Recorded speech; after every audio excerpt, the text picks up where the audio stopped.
اسلام عورت کی عزت اتنی دیتا ہے جب تک وہ اپنی رضا کا اظہار نہیں کرتی قاضی کی مجال نہیں کہ وہ نکاح پڑھا سکے. ہم خود کھڑے رہتے ہیں جب تک اجازت نہیں آتی. پہلے ہم عورت کی اجازت لے کر کے آتے ہیں اور پھر عورت کو اس کا حق مہر دینے کا حکم بھی مرد کو دیا گیا ہے کہ وہ تمہیں اپنی زندگی چھوڑ کر آ رہی ہے, اپنا گھر چھوڑ کر کے آ رہی ہے, اس کا حق مہر ادا کرو. اور لانے کے بعد جانتے ہیں میرے آقا صلی اللہ تعالی علیہ وسلم کی تعلیمات کیا ہیں؟ اللہ اکبر. حضور اکرم صلی اللہ علیہ وسلم نے تاکید کے ساتھ فرمایا ہے کہ عورتوں کے ساتھ سختی نہ کرو. اپنے آخری خطبے میں حضور نے عرفات کے میدان میں یہ بات تک فرمائی, عورتوں کے معاملات میں اللہ سے ڈرو, حد سے زیادہ نہ بڑھو, عورتوں کے ساتھ اتنی سختی نہ کرو. مارنے کو منع کیا, کبھی ان کے چہرے پر نہ مارنا, کبھی ان کے خاندان کو تانا نہ مارنا, کبھی ان کو اتنی بری گالی نہ دینا کہ دل ٹوٹ جائے. یہ تمام احکام اسلام نے اسی عورت کی عزت ہی کے لیے تو دیے ہیں. اور پھر جس وقت وہ آئے, بزرگوں نے یہ رواج بھی رکھا ہے کہ ہم اپنی بیٹیوں کو اپنے گھروں سے قرآن پاک دے کر کے رخصت کرتے ہیں, قرآن کے ساتھ اسے بھیجتے ہیں. اور گھر لانے کے بعد جانتے ہیں یہ اعلیٰ حضرت رضی اللہ تعالیٰ عنہ نے لکھا بھی ہے. اعلیٰ حضرت فرماتے ہیں جب نئی دلہن گھر میں آئے تو اس کے پیروں کا دھون جو ہے وہ اگر گھر کے چاروں کونوں میں ڈالو تو برکت آئے. وہ آ رہی ہے اپنا رزق لے کر کے آ رہی ہے, اپنا رزق لے کر کے آ رہی ہے. یہاں تک ہمارے لیے کہا گیا, بلکہ دولہے کو یہ بھی کہا گیا, اسی یہ بیان میں ساری باتیں نوجوانوں کو سمجھ میں بھی آ جائیں گی. نکاح کی پہلی رات اسے کہا گیا کہ تو اپنے گھر لایا ہے دلہن کو تو سب سے پہلے اس کے ہی دوپٹے کو تو مصلی بنا اور اس پر سجدہ کر. یہ حکم ہے. عورت کی عزت نہ ہوتی تو ہم مصلی بناتے اس کے دوپٹے کو. پہلی رات کہا گیا ہے. یہ اور بات ہے کہ معلومات نہیں ہے نوجوانوں کو کہ شادی کے بعد پہلی رات, یہ بھی سیکھنے کی ضرورت ہے. علماء سے یہ تمام چیزیں پوچھ لینا چاہیے جس کی شادی ہو رہی ہے.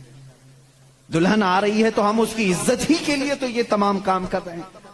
اور اس کے بعد حکم یہ دیا گیا کہ سب سے پہلے اس کے ساتھ بات چیت کی شروعات کرنے سے پہلے اس کی پیشانی پر ہاتھ رکھ کر اللہ کی بارگاہ میں یہ کہو, اے اللہ اس کے اندر جتنی تو نے اچھائیاں رکھی ہیں وہ سب اچھائیاں مجھے عطا کر دے, اور جتنی اس کے اندر برائیاں ہیں ان تمام برائیوں سے مجھے تو بچا دے. یہاں سے تو شروعات کر. ظاہر سی بات ہے, میں نے اس وقت محسوس کیا, چند دنوں پہلے ایک نوجوان کو تلقین کر رہے تھے, پیشانی پر جہاں بال اگتے ہیں وہاں ہاتھ رکھ کر کے دعا کرنا. تو اس نے پوچھا کہ حضرت دعا تو ایسی ہی کر سکتے ہیں, پیشانی پر کیا؟ میں بھی چونک گیا. اس کو میں بتاؤں, میرے ایک استاد سے میں نے پوچھا کیا ایسا ہے کہ اپنی دلہن کی پیشانی پر ہاتھ رکھ کر کے اس طرح دعا کرنا چاہیے؟ انہوں نے کہا ہاں ہے. دعا تو کیسے بھی کریں, ہاتھ نہ رکھیں اور ہاتھ چھوڑیں, ہاتھ اٹھائیں, سب دعا اللہ سنتا ہے. لیکن اس لیے پیشانی پر رکھ کر کے دعا کرنے کے لیے کہا گیا کہ وہ آج اپنے والدین کو چھوڑ کر کے آئی ہے, اس کے وسیلے سے اللہ جلدی دعا قبول کرے گا. اس کا دل مغموم ہے, وہ غمگین ہے, اور غم زدہ لوگوں کے ساتھ میرا مولا ہے. وہ اپنے والدین کو چھوڑ کر کے تیرے گھر آئی ہے, وہ مغموم ہے, بہت غم زدہ ہے. آج اس کی پیشانی پر ہاتھ رکھ کر کے دعا کرو.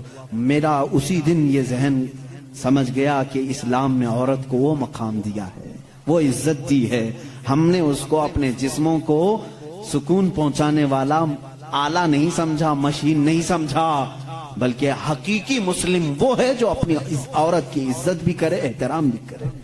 اللہ کے رسول صلی اللہ تعالی علیہ وسلم نے جو فرامین دیے ہیں, عزیزان گرامی وقار, یہ نکاح کے اس سسٹم کو بھی میں آپ کو بتاؤں. کچھ تو وہ ہیں جو یہ اسلام کے خلاف بھونک رہے ہیں کہ عورتوں کے اوپر زور زبردستی ہوتی ہے اسلام میں, اور دوسروں کی کیا بات کروں, ہمارے ہندوستان پر بیٹھا ہوا میں کیا بتاؤں, یہ بھی بڑی عورتوں کی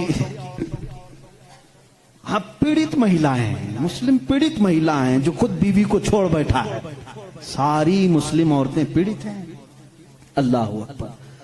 وہ خود اپنی بیوی کو دیکھنے نہیں جا سکا, زندگی ختم ہونے آ گئی, بال سفید ہو گئے. پیڑت مہیلائیں ہیں مسلمان. ہاں اگر اے مسلمانوں کوئی بھی ہم میں سے عورت پر زور زبردستی کرتا ہے، یاد رکھو میں تمہیں بتاؤں کہ قرآن کی قیامت کے دن اللہ جانوروں پر بھی اٹھائے ہوئے ہاتھ کا فیصلہ لے گا، تو عورت کی بات تو دور کی ہے۔ میرا عقیدہ تو یہ ہے، ایک عورت نے بلی کو باندھ رکھا تھا، بخاری شریف میں ہے، وہ مر گئی بلی، اور وہ عورت بہت عبادت گزار تھی، لیکن اللہ تعالیٰ نے فیصلہ فرمایا کہ اس عورت کو جہنم میں ڈالو۔ میری ایک مخلوق کو باندھ کر رکھی اس نے اور وہ مر گئی۔ ہمارا تو عقیدہ یہ ہے، تم عورتوں پر اگر ظلم کرتے ہو تو تم ذمہ دار ہو، لیکن اسلام نہیں۔ اسلام وہ کامل دین ہے۔ یہ بیچارے کیا پڑھ پائیں گے جن کو کبھی ڈھنگ کی اسپیلنگ نہیں آتی، کبھی یہ ایک ایسا ہوتا ہے کہ ڈمرو بجاؤ تو کوئی ناچتا ہے، اسی طرح سے کچھ لوگ پیچھے سے کچھ لکھ کر کے دیں، کچھ بیان کرنے کے لیے، تو کچھ لوگ کہہ جاتے ہیں، ان کو خود نالج نہیں ہوتی، ایسے ہی کچھ لوگ اسلام پر بھی بھوکتے ہیں۔ اب اگر یہ ٹاپک اگر میں چھیڑوں 3 طلاق کے، تو اور بڑے معاملات ہیں۔ 3 طلاق کے لیے اسلام نے زور زبردستی کی ہے، عورتوں پر ظلم ہے، یہ پیڑت ہیں، یہ مہیلا ہیں، ان کو انصاف دلانا چاہیے۔ 3 طلاق دینا، پہلی بات یہ سمجھے ہی نہیں۔ آپ تو سمجھتے ہیں نا، اسلام میں فجر کی نماز فرض ہے، ظہر کی نماز فرض ہے نا، عصر مغرب عشاء فرض ہے، طلاق دینا فرض ہے، فرض ہے، تو اتنا کیوں نہیں سمجھ رہے؟ کون کہتا ہے کہ ہر مسلمان 3 طلاق دینا فرض سمجھتا ہے؟ ارے وہ ایک ایگزٹ راستہ ہے۔ ہم کبھی بھی کسی بھی بندے کو نکاح پڑھاتے ہیں تو طلاق کا نام تک نہیں لیتے۔ اگر ذکر کر دیا نا کہ میں 5 سال کے بعد طلاق دینے کے لیے نکاح کر رہا ہوں، تو وہ نکاح ہی حرام ہو گیا۔ بلکہ میں کہتا ہوں، اگر تم نے نکاح میں یہ کہہ دیا 80 سال کے بعد میں چھوڑ دوں گا، یا 80 سال کا ایک کانٹریکٹ ہے میرا، تو نکاح نہیں ہے، وہ نکاح نہیں، اس کو متاع کہتے ہیں۔ ہم نکاح میں کبھی وقت متعین نہیں کر سکتے، بلکہ ہم تو لائف ٹائم کے لیے نکاح کر رہے ہوتے ہیں، لائف ٹائم کے لیے۔ لیکن انسانی زندگی میں کئی معاملات ایسے آتے ہیں کہ مزاج نہیں جم سکتا۔ ضروری نہیں ہے کہ ہر آدمی کا مزاج دوسرے سے جم جائے۔ کبھی ایسا ہو گیا تو اس کے لیے آپشن رکھنا چاہیے کہ نہیں رکھنا چاہیے؟ اس کے لیے آپشن رکھنا چاہیے کہ نہیں رکھنا چاہیے؟ ارے میاں، تم کسی کو گاڑی میں بٹھا کر کے بھیج رہے ہو اور اس سے یہ کہو کہ چلنا ہی ہے، اگر وہ پوچھ لے گاڑی کے پہیے دونوں پنچر ہو گئے تو کیا کروں؟ کہا پھر بھی چلنا ہی ہے۔ یہ ظلم ہے، یہ زیادتی ہے۔ اس سے یہ کہنا چاہیے کہ اگر گاڑی کے پہیے پنچر ہو گئے، ٹائر پنچر ہو گئے، تو قریب میں گیریج ہے، کھول کر کے بدلوا لو۔ معقول بات ہے کہ نہیں؟ اگر بیچ راستے میں نہیں، تم پابندی لگا دے، نہیں ٹائر نہیں بدلنا، پنچر ہوئی اسی سے چلنا، یہ زیادتی ہے کہ نہیں؟ اب میں آپ کو بتاتا ہوں، 2 ٹائر لے کر کے چلے تھے شادی کے بعد، 2 ٹائر ہیں اور دونوں چل رہے ہیں تو ٹھیک ہے، ایک بھی پنچر ہوا تو کیا کرو؟ یہ کہتے نہیں، پنچر ٹائر کے ساتھ ہی چلو۔ ارے بھائی، کہیں اور گاڑی گڑے میں گر جائے گی۔ حکم یہ ہونا چاہیے کہ اگر پنچر ہو گیا تو ٹائر چینج کر سکتے ہو، تمہارے لیے آپشن ہونا چاہیے۔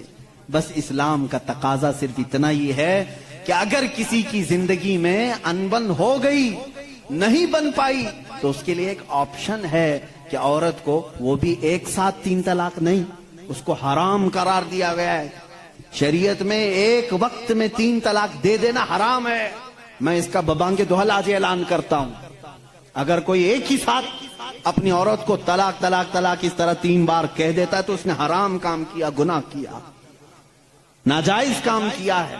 اگر چھوڑنا بھی ہے تو اس کو اسلام نے طریقہ بتایا ہے، 1 بار پہلے بولو، 1 مہینے کا ٹائم دو، 1 مہینے میں بھی پھر نہیں بنی تو دوسری مرتبہ پھر 1 بولو اور 1 مہینہ چھوڑ دو۔